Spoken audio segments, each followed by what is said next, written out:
Let's see. Do I look good? Do I look good? I always look good. Not always. Sometimes. Do I look good enough to get laid? Oh, odds don't look good. Okay, let's sink this.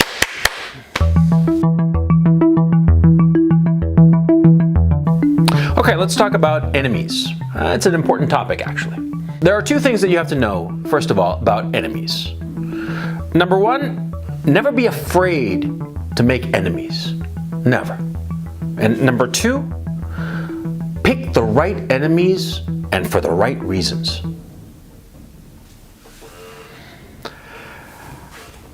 Now, a lot of guys, they confuse competitors with enemies. They think that competitors are the same thing, but no, a competitor is just a guy who wants the same thing that you want. I don't know, you want to, fuck some girl, right? You want to fuck Jane Doe, and this other guy, Mr. X, he also wants to fuck Jane Doe. Yeah, he's a competitor. He's a competitor for Jane Doe's pussy. Does that make him an enemy? No. Okay, because a competitor is just somebody who wants the same thing as you do.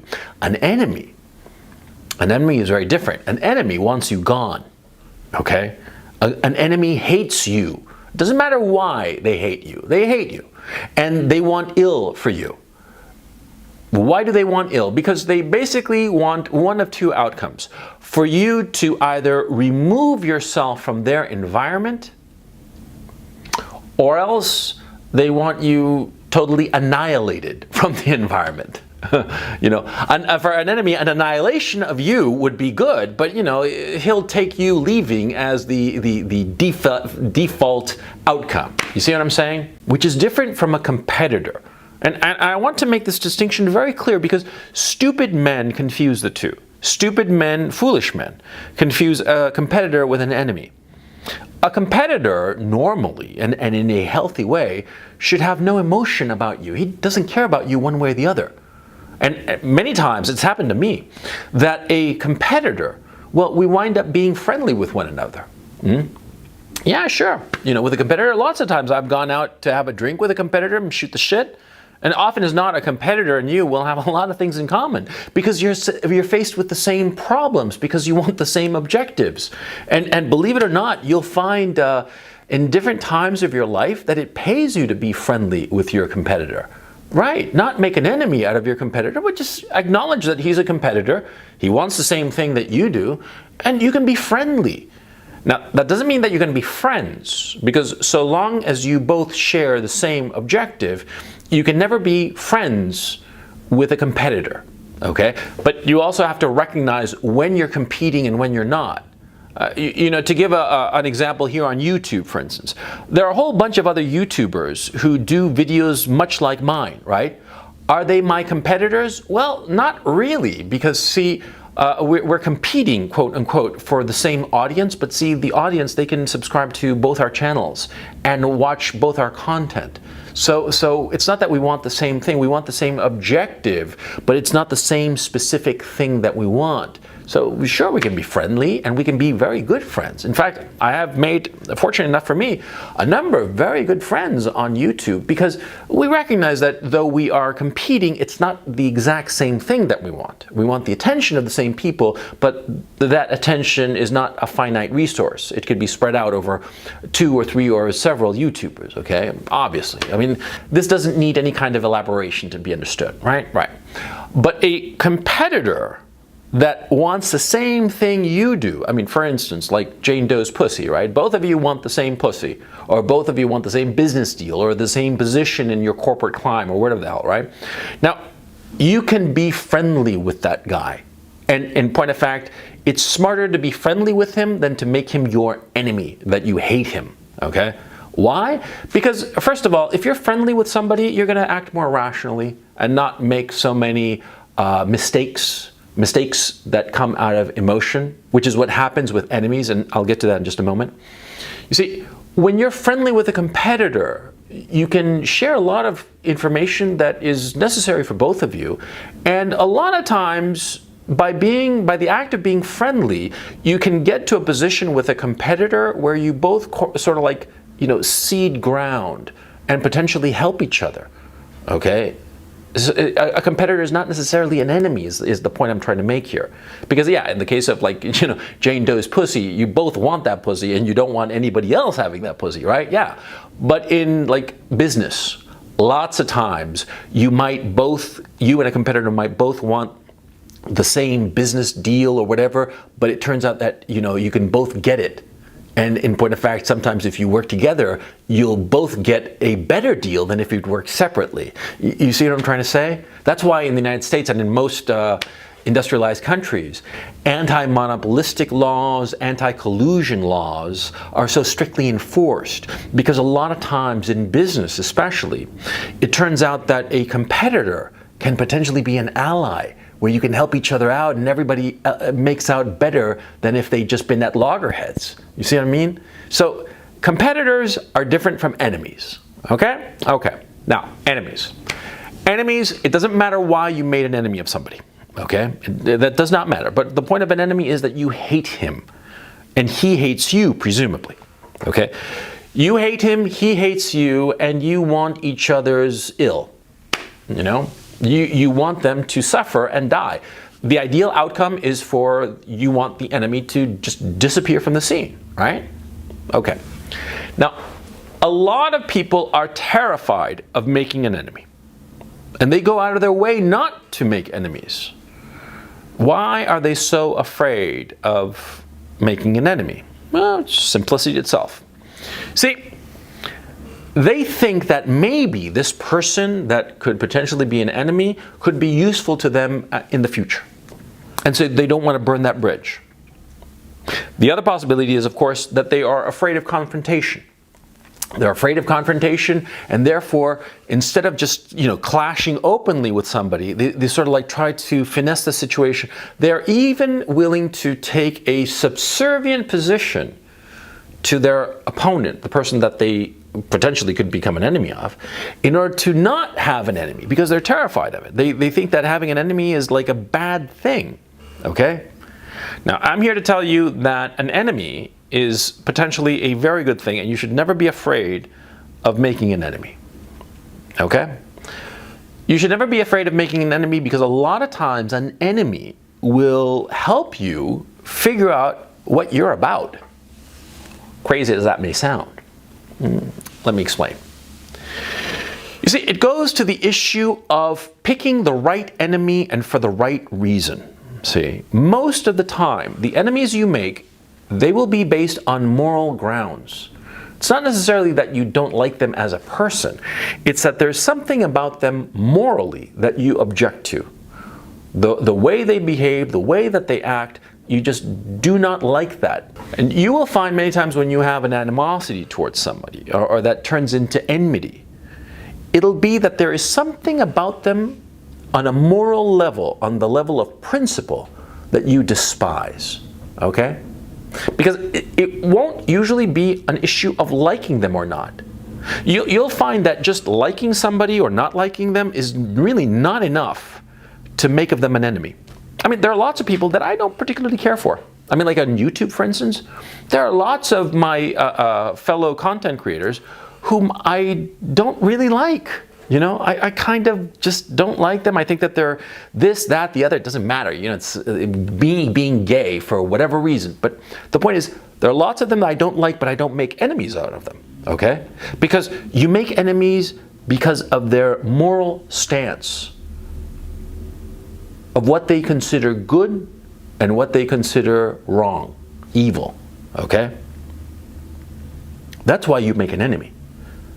When you make an enemy, you are making a moral distinction. They do that which I object to, and I do not do that.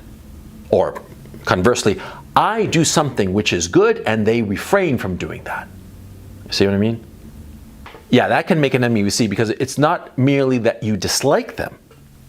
It's that their moral outlook is at loggerheads with your own. This is very different, because you can have competing interests with a competitor, but morally you're on the same page. That's why so many times competitors wind up being friends, or at least friendly, because they view the world in a very similar way, and they want basically the same things, not only in their own lives, but in the world around them, in the society around them. And that's why so many people who are competitors, who are at loggerheads over a specific issue, they come together on the bigger issues, on the things that truly matter. And that's why they can be friendly. You see what I mean?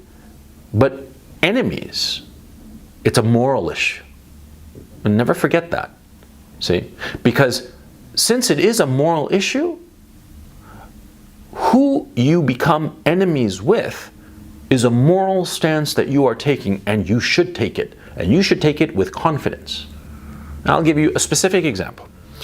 In my own case, late last year, in December of 2017, there was a whole situation with this asshole, Crowton T. He was running a doxing and smearing server, and he deliberately went and collected as much personal information about me in order to smear me. Now, of course, this behavior was just despicable.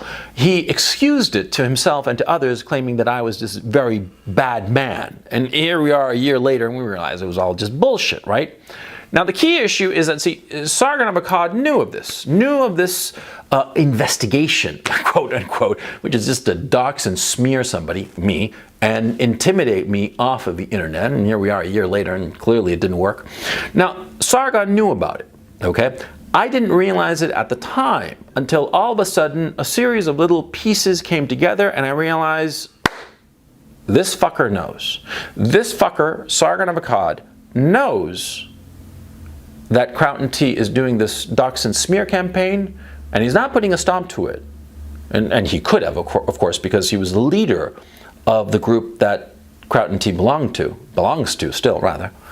And Sargon did nothing about it. And that's when I realized Sargon's morality and mine were incompatible. Because I don't believe in doxing and smearing anybody, okay? I only believe in what you say on YouTube videos. You do a video and I'll take you on that ground. You say some shit on a stream and I'll take you at your word. But I'm not going to go, hunting for personal information about somebody in order to, say, aha, I gotcha. No, that's not how I play the game, I could give a shit who anybody else is. Sometimes I'm like mildly curious, but it's not something that I go out of my way to look for. In fact, I don't. In fact, by happenstance, I know the actual names of a number of YouTubers because people are assholes, and a lot of times they leave comments in my comment section, and so I read them, of course. And to tell you the truth, I don't give a shit who the actual name is of all of these prominent YouTubers. It's just not of any interest to me whatsoever, see? Because I don't play that game. It's not my morality. But see, it is Sargon of Akkad's morality. For all his bullshit talk about social justice warriors and how they try to deplatform people and that's bad, well, he tries to do the exact same thing. He tries to do the exact same thing because he's the same. He has a morality that is incompatible with my own. My morality is, thou shalt not dox and smear people with information that is not germane to the YouTube community. That's my motto, that's my morality. When I realized that it was not his and that he was willing to act on something that I found despicable, he became my enemy. And I didn't have a problem saying it. And when I said it, a whole bunch of people shit all over me and said I was like this, that, the other, and they called me all kinds of nasty, nasty names. Product of the smears of Crowton T and Sargon, right? And I posted a video, said Sargon knew. It became a meme, as a matter of fact. Sargon knew. And turns out here, a year later, yeah, Sargon did know. Yeah. I was right to have picked him as an enemy. And I was right to have decided that I wasn't going to fear making of him an enemy instead of just going for it. Because a year later, who's left standing? Who's, growing bigger than ever, right? Yeah, just did a 100,000 subscriber mini movie. Susan, go check it out. I really enjoyed doing that, by the way. Anyway, yeah. My channel is in rude health, and Sargon of Akkad's credibility is completely destroyed precisely because I recognized him on a moral level. He is a man who is willing to dox and smear people and to play very, very dirty in order to get his way. That morality was incompatible with my own. And I called him out on it. And at the time, I got a ton of shit, right? A ton of shit. I lost subscribers, people called me names, blah, blah, blah. A year later, who was right? I mean, everybody is getting on the bandwagon that I started. I don't begrudge anybody, recognizing what happened. Of course not. It's just, some people realize very early what's going on, and some people, it takes a little time. It doesn't matter. The point that I'm trying to make here, and I'm not trying to humble brag, although I suppose I am kind of humble bragging, but anyway, the point I'm trying to make here is that, see, if you're right, at the end of the day, everyone will know. If you make the right enemy for the right reasons, and you're not afraid of making an enemy of him, in the end, you will win. And it's going to take time, of course. This kind of stuff doesn't happen overnight. It took nearly a year for people to figure out that my enmity with Sargon was completely justified. And it is, because the guy is low. The guy is low. He's a snake. He is more than happy to try to deplatform people that he disagrees with. He didn't do it before because he was in a stronger position.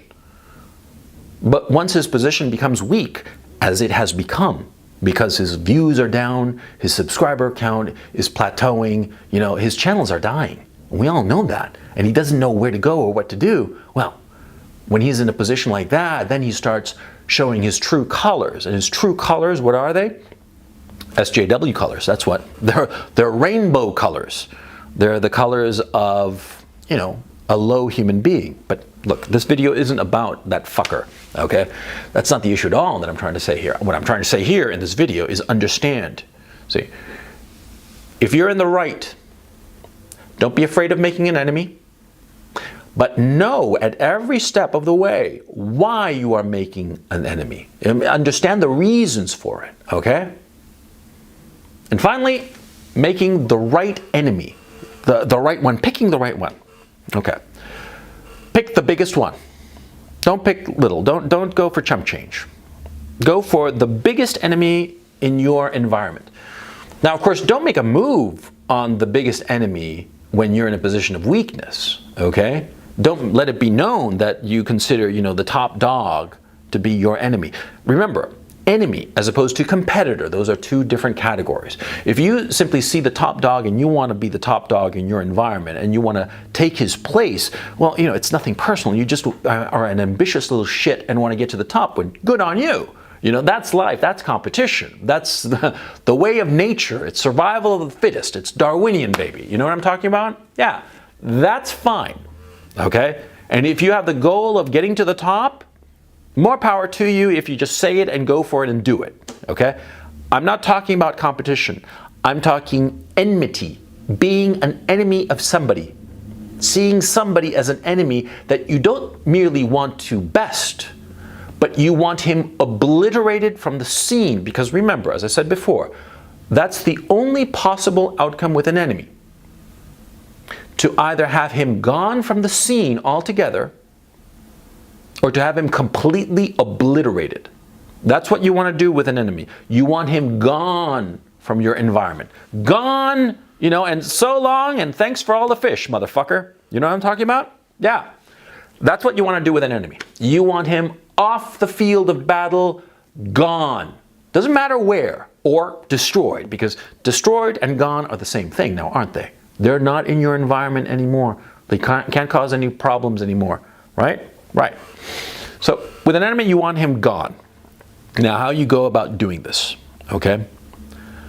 Here's something that I've found from experience, okay? I did a video a few days ago called The Best Revenge is Living Well. You can find it right here. It's very true. See, a lot of times with an enemy, you don't have to do anything. A lot of times with an enemy, especially if you provoke the guy enough, he'll start reacting to you and he'll start making mistakes. He'll start making mistakes that he will not be able to recover from. It's sort of like, when you see somebody walking and they trip, and they trip forward and they start trying to recover. And as they try to recover, they start going faster and faster and faster forward. They're falling forward faster than when they were walking as they try to recover. And their legs are going under them, right? Trying to keep up, stand up, not fall face first. And in their effort and moving their feet so hard that they don't fall, they actually wind up falling harder than otherwise. Now, that's what happens a lot of times, especially with people who are low, who are doing things that are low, that are objectively low. And don't give me this shit that morality is relative. It's not. It's objective. Okay? In the case of this individual, Carl Benjamin, Sargon of Akkad, he is a low human being. He's just a low scumbag. And he has shown himself to be a scumbag. He's a hypocrite who used to argue that the leftists were deplatforming people and they were bad. And what does he do? Well, he tries to do the exact same thing now that his position on YouTube is weak. Okay? So that objectively shows you that the man is a hypocrite. He's a scumbag and a coward and a fuckstick. And this is the beauty of life. Usually such men get their comeuppance, and you don't have to do much to make that happen. It happens all on its own. Usually after the first couple of trip-ups, they start trying to scramble to get themselves back up. And in that scramble, it gets worse and worse. They gain more and more speed. And they just tumble head over heels, okay? Now, I have to emphasize this one point. Do not be afraid of making an enemy. Don't. I'm not saying go out there and get into fights with everybody and pick fights with everybody. No, that's fucking stupid, okay? No. What I'm saying is that, when you've been in an environment long enough, you understand the environment, you understand the players of it, you understand, the different roles that people play, because everybody has a role. Okay, never forget that. Everybody has a role. Some people are your competitors, some of them are your colleagues, some of them are people who are trying to rise up and want your position, and they don't mean anything bad to you personally. They are indifferent to you personally. They just want what you currently have, and that's competition, right? And you yourself will want to climb up and get what somebody else higher up has, right? Yeah, it's natural, it's normal, okay? That's not the issue. Once you have seen everybody and understand everybody's role, you will inevitably find that person who has that morality that clashes with your own, okay? Now, the first thing you have to do there, when you realize this, is that you have to ask yourself, do I have to confront this man? Do I have to make an enemy of him? See, because I say autism is a choice, and it is, but so is making enemies, okay? Sometimes somebody's morality and their outlook conflicts with yours, contrasts with yours, clashes with yours. But that is not enough of a reason to make of them an enemy, okay? That's a hard lesson I've had to learn. A hard lesson I've had to learn because in a lot of environments over the years, especially when I was much younger, I almost went out of my way to make enemies, okay? Because my moral sensibilities are such that sometimes I found it intolerable to be in the same environment with somebody whose morality, whose sense of what was good and right and appropriate conflicted with my own.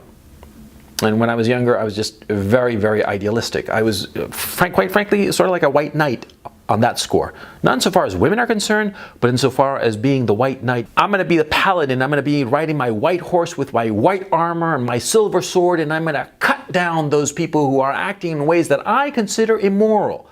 Okay? That's the attitude I used to have. It's an attitude of an adolescent, of a child. And unfortunately, I had that attitude for not just my adolescence, but into my 20s and my 30s. I was very, very pathetic, as opposed to being much more pragmatic as I am now. When I was younger, in my 20s and 30s, I would needlessly make enemies based on moral issues that did not really affect the situation. You see what I'm saying? Yeah, and that's just adolescent behavior. So don't be like that. Don't learn from my mistakes, okay? I did that. I made a lot of enemies that I shouldn't have, or more to the point, I needn't have. But I did it because I was idealistic. I was a white knight on a moral level, not with the women. I've never been a white knight insofar as women are concerned. But anyway, the point I want to make here in this conversation is when you see somebody who could potentially be an enemy, figure out if there is a need to make of them an enemy. Okay? A lot of times you'll find that you'll want to make enemies with somebody for your own sense of self-aggrandizement, because you'll want to show up, I'm bigger than you, and I hate you, and your morality and your moral outlook on the environment, the situation is intolerable to me, but you're just doing it for ego gratification, for validation. Okay, don't do that. Okay, because that's basically what I was doing. All right, don't do that. Look at somebody who could potentially be your enemy and figure out, must I make them an enemy? And you know what the answer is? The simple way to figure it out is to see if they're competing for the same thing you are. See? And this is how this all circles back to the issue of competition. You see, a competitor is not necessarily an enemy of yours. Okay? A competitor is simply another guy in your environment who wants the same thing you want, right? But an enemy, or let me rephrase that, a guy that you decide to make an enemy of yours, is somebody who has a moral outlook that you seriously object to, number one. And number two, is fundamentally a competitor.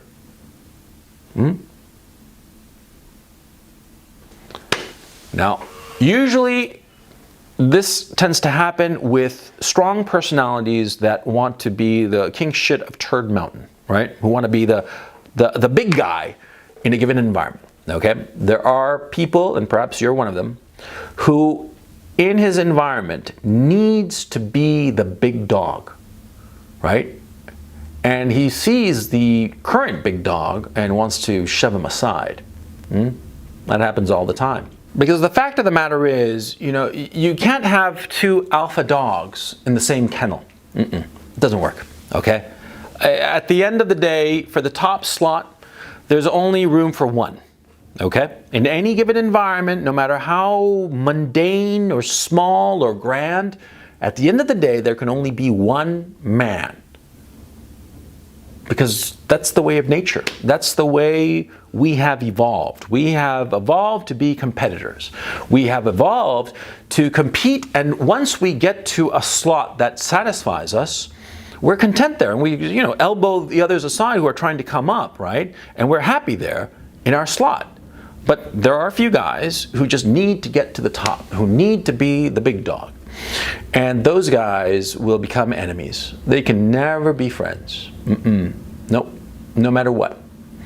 And by hook or by crook, they're going to fuck each other over and they're going to become enemies. Okay? And that happens, and that's the way of the world. Okay? So, insofar as the top slot, right? There's only room for one. And the guys competing for the top slot will always be enemies. Even though they're competing, even as I said before, that competitors need not be enemies, but in the case of being the top dog in any given environment, they will always be enemies. Because what happens is that on a moral level, both of them espouse a different moral philosophy, and they will seek to impose it on their entire environment. And that will mean shoving aside the guy who's at the top and imposing it themselves. That is the way of human beings. And what happens is that everybody below that top guy follows their morality, follows their outlook, follows what they are doing. Yeah. That's how it is. There's a saying, the fish rots from the head, when the leadership is corrupt or bad. Everything going down starts to rot as well. The whole pyramid of status starts to copy, mimic the morality that's being espoused from the top. Because that's the way human beings are.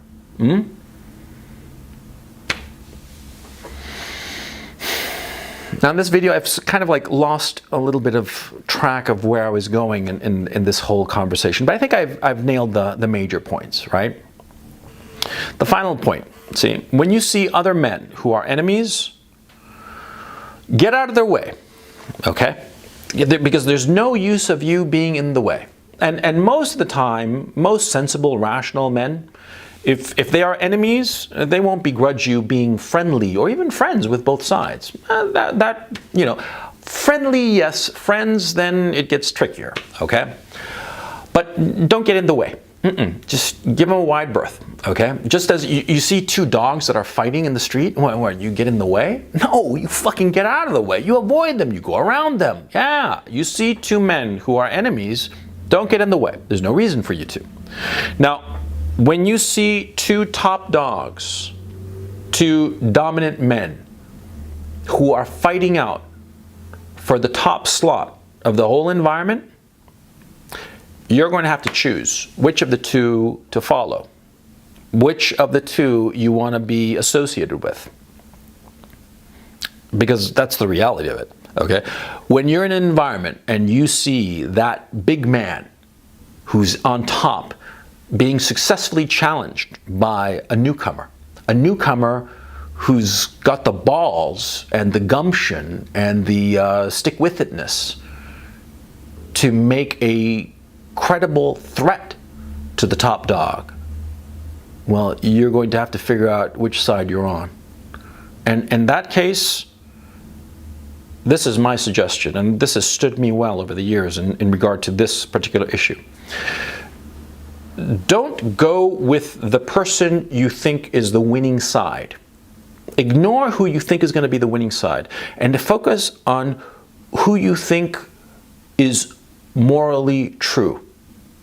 Who you think that on a moral level, insofar as what you consider good and evil, which of the two sides fits you better? And then follow that guy. It doesn't matter if he's the underdog in the fight. It doesn't matter if he's got no allies. If he is a credible threat to the top dog and he conforms to your sense of what is decent and good closer than the current top guy, then follow the newcomer, you know, because you will be happier in the long run. Never go for what you perceive to be the winning side. Always make the choice based on morality, on what you consider good and what you consider wrong and who is espousing which. It's the easy way to make the decision, and believe me, there will come times in your life when you will have to make that decision.